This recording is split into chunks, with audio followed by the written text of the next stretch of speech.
Stop it, Kwame. It's hurting me. Essie was sitting outside on the veranda. Her little hands were playing with the edge of her bright kente dress. The warm Hamatan wind blew gently, making her nose feel a little ticklish. The day was calm, and she liked it. The sun wasn't too hot, and it was a nice time to sit and dream of fun adventures. Inside the house, her mother, Auntie Abena, was humming an old song as she chopped some vegetables in the kitchen. The sound of the knife hitting the board was steady, like music. Her father, Mr. Kofi, was sitting at the table reading a newspaper. Essie's older brother, Kwame, was usually her playmate. Together, they spent a lot of time playing games, building forts, or watching cartoons. But today, Kwame looked different. He was sitting on the couch, looking at his tablet. His face looked excited, like he was up to something.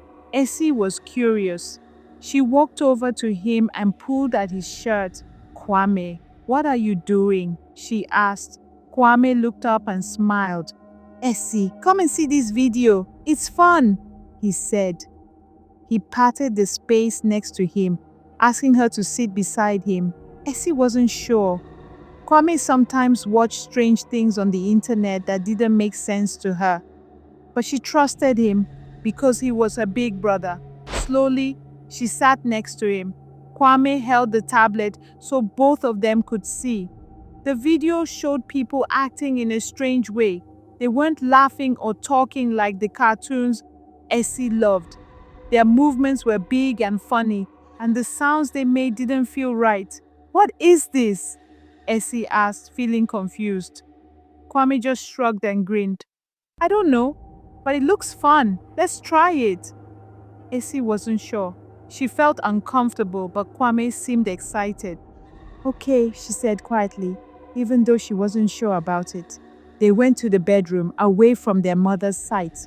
Kwame started copying the people in the video, and he told Essie to do the same.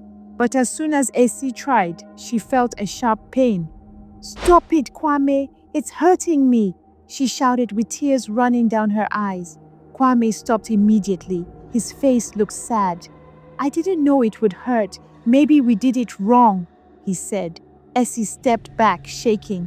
"I don't want to do it again. It's not right," she said, feeling scared. Kwame nodded, looking sorry. "I'm sorry, Essie. We won't do it again." The next morning, Essie woke up feeling sad. She couldn't forget what had happened yesterday. Every time she remembered it, her chest felt tight, like something was wrong. She sat quietly at the breakfast table, pushing her kenki and fish around her plate. "Essie, are you okay?" Auntie Abina asked, stopping to pour tea. Essie wanted to talk, but she stopped herself. What if her mother got angry? What if Kwame got in trouble? She shook her head and said softly, "I'm fine." Auntie Abena looked at her, but she didn't believe her. "Are you sure? You're so quiet today," she said. Essie nodded quickly, not looking up from her plate. Auntie Abena sighed and decided not to ask anymore. Later that day, their neighbor, Madame Akosua, came over. Madame Akosua was a retired teacher who was always kind and helpful. She often brought fruits or snacks for Essie and Kwame. "Essie, why do you look so sad today?" Madame Akosua asked, sitting next to her on the veranda. Essie didn't know what to say. Her hands were shaking in her lap. Finally, she couldn't keep the worry inside anymore. Tears filled her eyes, and she whispered, "Madame Akosua, Kwame showed me a video, and we tried something from it. It hurt me, and I don't know why. I'm scared." Madame Akosua looked at Essie with a soft, understanding face. She put her hand gently on Essie's shoulder. "Oh, my dear, thank you for telling me. It's very brave of you to talk about it. What you saw was not meant for children. You should never try anything that feels wrong or makes you hurt. Essie wiped her tears with the back of her hand. But why do people make such videos? She asked, feeling confused. Madame Akoshwa sighed. Some people make things that are not good for children to see. You must always remember that your body belongs to you. No one, not even your brother, should make you do anything that feels bad. Essie nodded slowly. She felt a little better after talking to Madame Akoshwa. Madame Akoshwa promised to talk to Auntie Abena and Mr. Kofi about what happened. That evening, Auntie Abena called Essie and Kwame to the living room. Mr. Kofi put his papers down and looked at them with a serious but kind face. "My children," Auntie Abena started, her voice calm but firm. "Madam Akoshwa told me what happened. First, I want you to know that I am not angry, but we need to talk about it." Kwame felt uncomfortable. His head was low and he didn't look at his mother. "There are things in this world that are not for children," Auntie Abena continued. "I am sorry for not guiding you better. Kwame, you are the older sibling. You should protect your sister, not lead her into things that are wrong." Kwame's voice was soft. "I'm sorry, Mama. I didn't mean to hurt Essie." Auntie Abena hugged both of them. "From now on, we will talk more.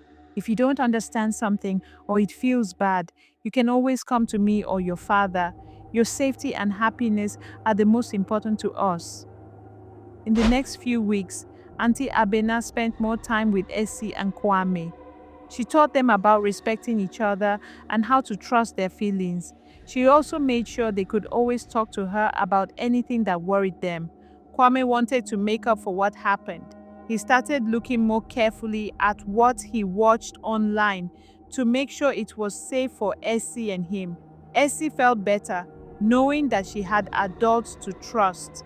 The bond between her and Kwame grew stronger, and their home felt like a safe place full of love. And so, Essie and Kwame learned a big lesson that day. It's okay to be curious, but your safety and feelings must always come first. The story ends with a warm family moment and an important message. Talking, trusting each other, and asking for help are very important in life. Thank you so much for watching. If you enjoyed it, don't forget to like, subscribe, and comment below.